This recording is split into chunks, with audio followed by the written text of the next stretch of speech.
Pick-me mothers may seem more innocent than the narcissistic mother, may seem less abusive, less verbally cruel, but a pick-me mother will damage her daughter's self-worth to such an extent that unfortunately that same daughter will be predisposed to, unfortunately, turn into a pick-me woman who will then, unfortunately, be predisposed to become a pick-me mother herself.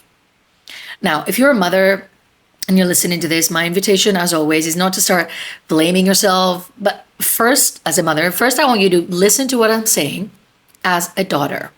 And then you could do the inner work to translate everything and see how it transpires through your mothering. But let's talk about the pick-me mother. Who is the pick-me mother? First of all, the term pick-me sounds a little bit too casual, but it has this underlying energy of a woman who wants to be chosen. So it may sound like an insult. Oh, you're such a pick-me, but what we're really telling that person, you really want to be chosen, which inherently shouldn't sound like an insult, right? Because you're like, why wouldn't she want to be chosen? What's wrong with that? But the thing about a pick-me woman, or a woman who is so hungry to be chosen, is that in order to be chosen, she will abandon everyone and everything. And that will include her own children. Now, first, let's establish this. The underlying issues of why a woman and a mother becomes a pick-me are undeniably generational trauma, as we will also see during this video, and I will break it down for you. But that does not negate the damage that she creates. So I don't want you to be confused and be like, oh, poor her.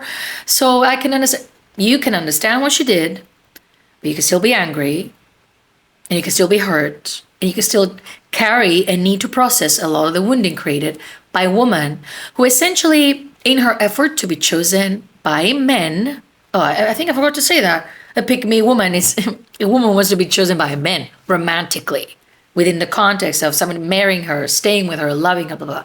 So through all of her obsession to be chosen by a man, she inevitably did not choose you, her children, her daughter, and stuff.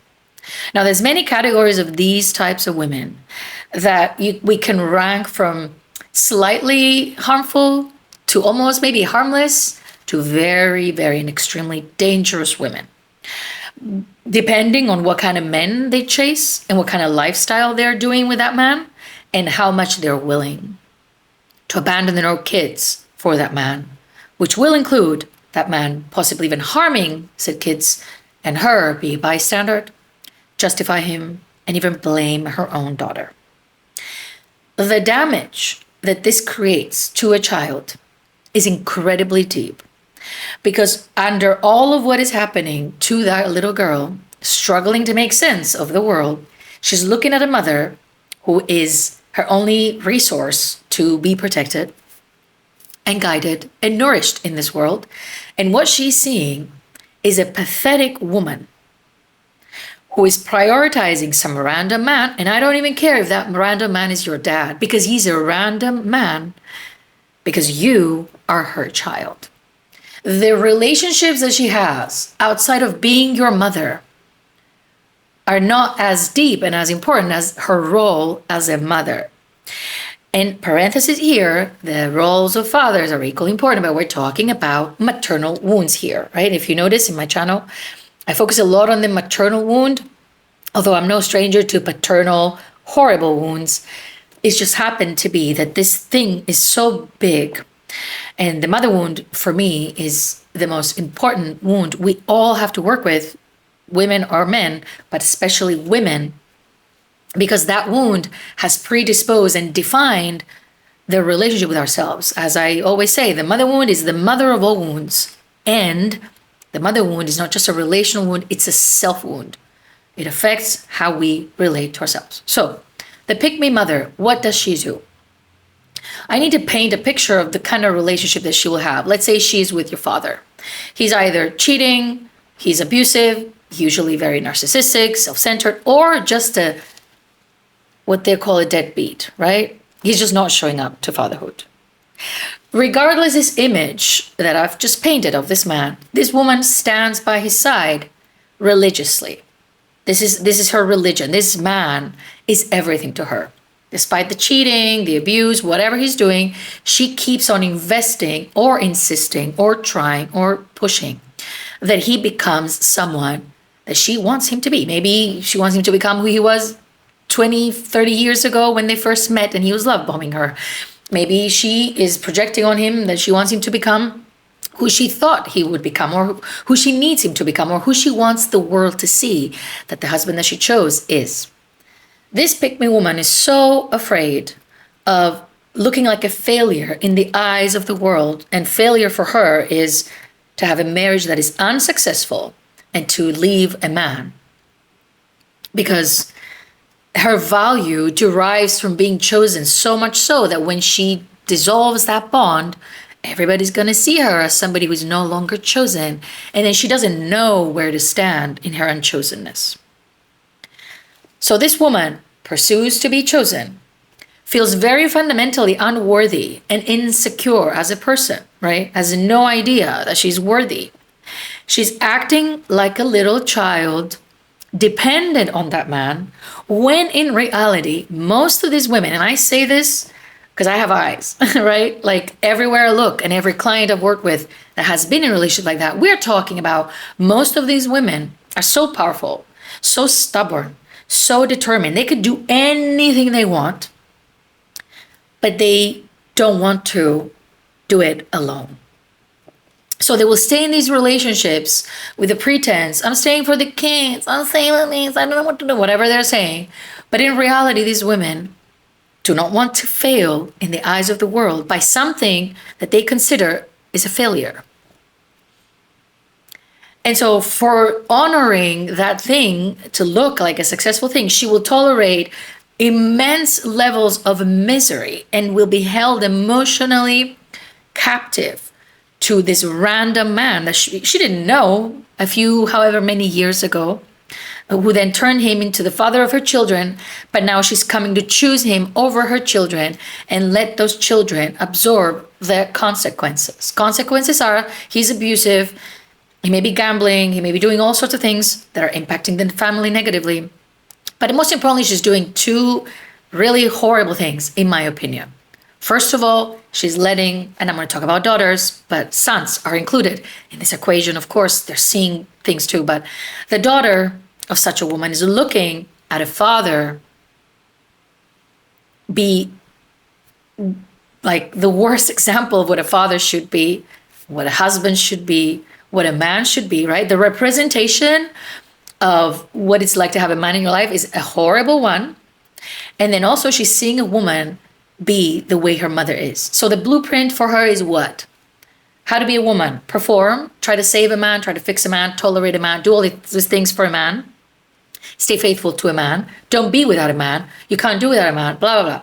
She's seeing that woman, and then she's also seeing the picture of a man, that this will set the blueprint of what kind of men she will pursue for the rest of her life. Am I blaming our romantic choices on our parents? Technically, I am. I tend to blame the parents a lot, and I take absolute pride in doing that because I'm tired of people being like, oh, don't blame the parents. There's phases to healing. We don't indefinitely blame our parents for everything that happens to us, but we are sure going to blame them for what happened to us when we're kids and what they exposed us to. Because the pick-me mother, with her passion to be chosen by this man, her own, her carrying her own inner wounds and sense of unworthiness, has taught us that we're supposed to earn love from a man who doesn't know how to love us properly. And we're supposed to tolerate breadcrumbs, right? And we're supposed to keep trying. And also we're supposed to prioritize the man.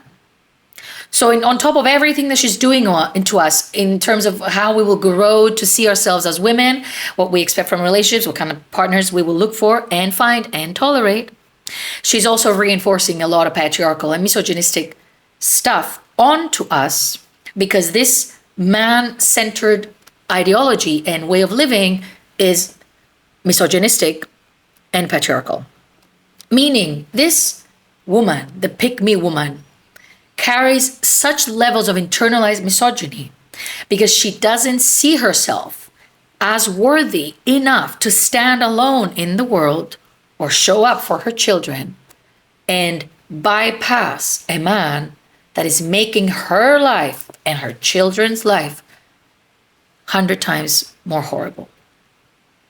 Now, there's nuances everywhere and anywhere, right? Some women can't leave, financial, blah, blah. I'm not going to address all of that. If you're here listening to this, you know there's reasons why, if you had a mother like that, she stayed. But you know there's reasons why she didn't leave. Meaning, she wanted to hold on to that relationship. Most of them want to, not because they're not financially able to leave or they're scared for their lives, because the type of man that I'm talking about here is usually a type of man that isn't even holding her by violence, but her upbringing was so male-centered and relationship-centric, and you have to be married, and this is your worth, and you have to be a good wife, and you have to all this, that she bought into this so much. But what happens when you come to her 20, 30 years later and say, Mom, my husband did this? She's not going to tell you to leave him either. So how are we perpetuating that women continue to stay in miserable marriages, continue to build miserable relationships, continue to tolerate abuse in one way or the next, verbal, emotional, and generally continue to just stay captive in emotional unhappiness, in a barely tolerable level of unhappiness? Because the same mothers that didn't leave or didn't do something will tell their daughters to do the same. And that's how we continue to tell women that their worth will come from being chosen, that love requires tolerance to abuse and tolerance to breadcrumbs, and basically just, you're not meant to be happy. Just marry a man, provide, raise the kids, and that is what success and happiness and doing life properly looks like. So the pick-me mother is not going to empower you to choose better, to do more, to pursue. She's not going to do any of that. And even if she would try to, this woman is fundamentally very emotionally immature, because if she had that emotional maturity, she would realize where she's in and she would find ways out of it. Or at least she would stop being so obsessed with this man, right? So fixated to constantly curate an environment in the house that makes him happy, right? Everybody be quiet. He needs to be happy. Everybody do this. He is the center of the world, raising everybody to be codependent like herself, because he's the priority. But what was I saying? Right. So she won't really support you in doing more. But if you kind of start doing more, even if she kind of tries to support you at some level, she's going to feel very confronted by you doing more. And that's where we get additional blocks in our growth as women, because the women behind us cannot really give us blessings per se. Not that we need somebody's blessings, don't get me wrong here, but it is difficult to open up doors for ourselves when the people that are standing behind us are holding us back. The way they raised us, the things they say to us, how little they believe in our capacity to do great things. Now, my mission with the work that I do originally was more so, let's talk about childhood trauma, let's whatever. But as I progress in my journey, not only as somebody who works with people, and I've started to work with so many women, but also in my own journey, in my own life, I'm realizing that the importance of healing is beyond, I had a bad childhood, let me just look to myself. It's an act of self-emancipation. Healing ourselves is something we have to do, all of us, obviously, but as women, it adds this extra layer of being able to heal our wounds so that we can stop living the lives that were pre-decided for us and the lives that we were conditioned to live, and following those blueprints that we were given by those who raised us, right? This is like the old age people say, it's fine, just tolerate your husband, just be a good wife. And then time progresses, right? And you can see, women never left. My grandma never left. She never left because she never could leave. And then when women start waking up and start doing therapy, they start leaving. And then they're like, oh, look at that. Divorce rates are up. Women are initiating. That's not a bad thing. Women initiating divorce is the ultimate act of freedom. Because listen to this, marriage could be this big joke at the end of the day, right? Because it doesn't even have to do with partnership or being devoted to someone else. It's all very capitalistic and a lot of patriarchal influence. Of course, you have one man, you have to stay devoted to the man. It's a security blanket for him, for everything. Everything tends to secure a man's well-being as per how marriage was even created to begin with. But even if we remove all of that, gosh, what was I even saying? Let me think. Oh, yeah. So the whole thing was now is becoming this decision that we can make. We can choose who to marry. You know, it doesn't have to be enforced on us. And we can also choose to leave him. And we can also choose to live a different lifestyle. We have choices and we have freedom and we don't have to be trapped, right? But all of these choices, we don't know we have them when we had mothers before us that didn't mirror that to us or taught us to do things like that. I remember when I was doing some training for a clinical case, I remember I read this thing that said women who come from divorced families are more likely to divorce themselves. And when I first read it, I was like, oh, wow, bad influence. But as I grow into a woman, I'm like, actually, they were modeled that when you're unhappy somewhere, you can leave. In addition to that, as somebody who works with people in childhood trauma, I also know that possibly the choices of partners they made were pretty doomed because they also came from potentially problematic divorces, but still, and marriages. But still, the whole idea of us doing our healing work has unfortunately become this new thing where people are telling you, heal so you can attract a good man, a better man, you can have better relationships, learn his love language, learn his, all these. Am I allowed to say that? I might have to. All this crap that you were being taught, right? That we are, again, looking at that. Whereas if we actually sit down and do our healing work, we will realize that so many more things are available to us in this lifetime. And a man or companionship or marriage or kids or whatever we want is just an addition to that life. Because as we heal, if we do proper inner child work and we heal ourselves and we work with ourselves and we mother ourselves, those of us coming from mothers, whether they're pick-me's, narcissistic, it doesn't matter, whatever wounds we carry within, when we take on the responsibility to heal ourselves, we will have a different relationship with reality. The reality of what happened to us, who our mother was, right? Rather than idealize their marriage or what she was or how much she struggled for everyone. Or whatever it is that we're doing, looking at that mother. Instead of doing all of that, we will see reality for what it is. And also we will find our worth. So the core reason why we heal is so that we can establish a different relationship with the reality of both the past and the now. And we can find our sense of worth. When we know we're worthy and we're not looking at the world as if it's this little rom-com, we are going to be able to do different things in our lives. And so I want you, women who watch me, to understand that healing is just a gift that you will give to yourself. It's not just, oh, let me just blame the parents, which again, you're going to have to. It's okay for a little bit. It doesn't mean you have to strange yourself. It doesn't mean you have to stop talking to them. It doesn't mean you have to let them just and abandon them. You don't have to do any of those things. But if by doing that process, you realize things that make it impossible for you to stay next to them, that is also valid. But you weren't taught that it's valid. You were taught to be a good girl, a good daughter, to be responsible for others. You were taught that the world's opinion of you is more important than your opinion of yourself, or how you feel about how people are treating you. You're hooked into this space where a man's approval and love and acceptance is more important than your own self-respect. And this is not an accusation. I'm a woman myself, attracted to men, and I am totally like, I'm not kind of like, oh, and it could never be me kind of thing, right? It's not the case now, but this has not been, I totally can see and understand and have empathy for us as women.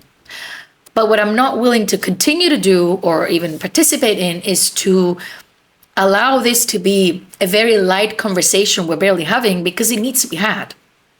The women that raised us defined us as much as the fathers, right? As much as these men.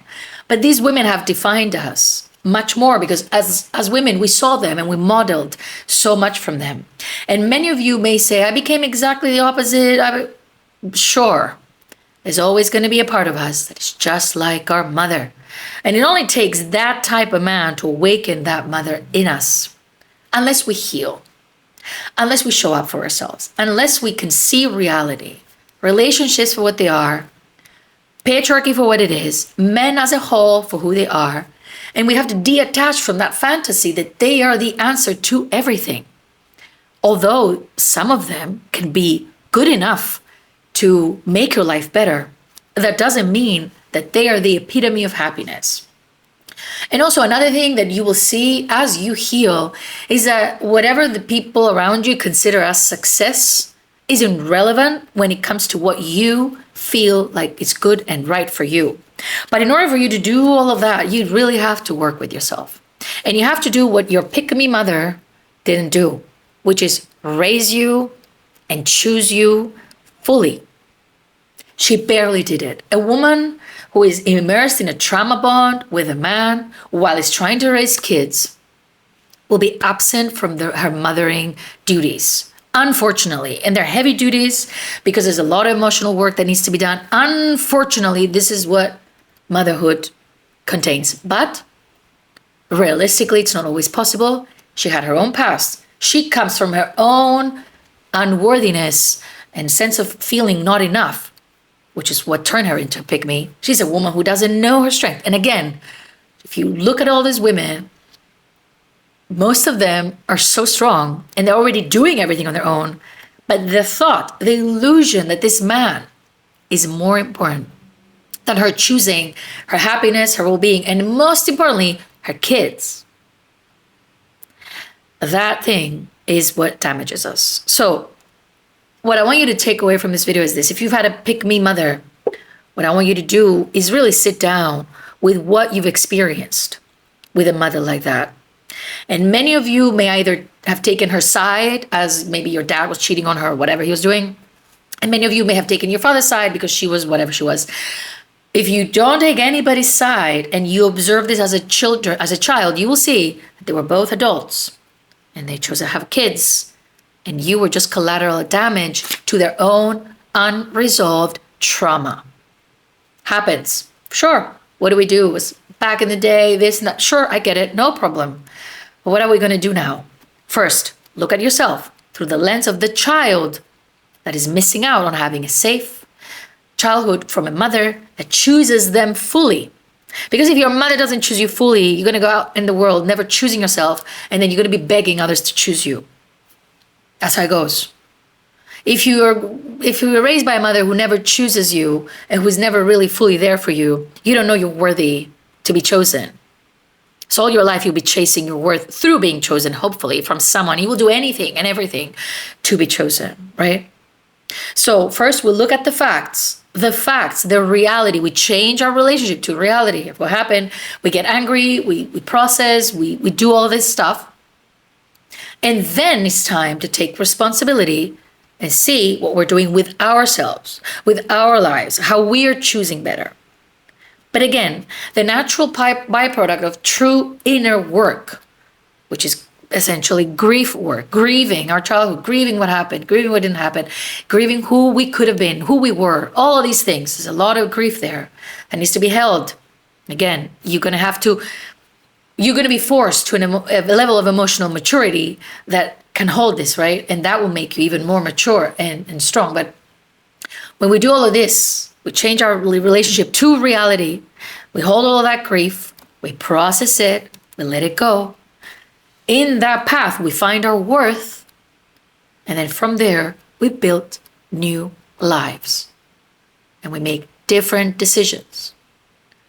And we learn how to be a woman, basically from scratch, but as we are mothering ourselves with higher standards, by choosing ourselves and by understanding how would we raise a woman in this world? Would we teach her what our mother taught us, or would we show up differently? And that is our quest. That is when we stop blaming the parents and when we're taking responsibility of how we're going to navigate our experience in life as women who were modeled womanhood to be a little bit crazy and codependent and messed up and male centric. Well, maybe we can shift that through how we decide to guide ourselves. I'll see you soon.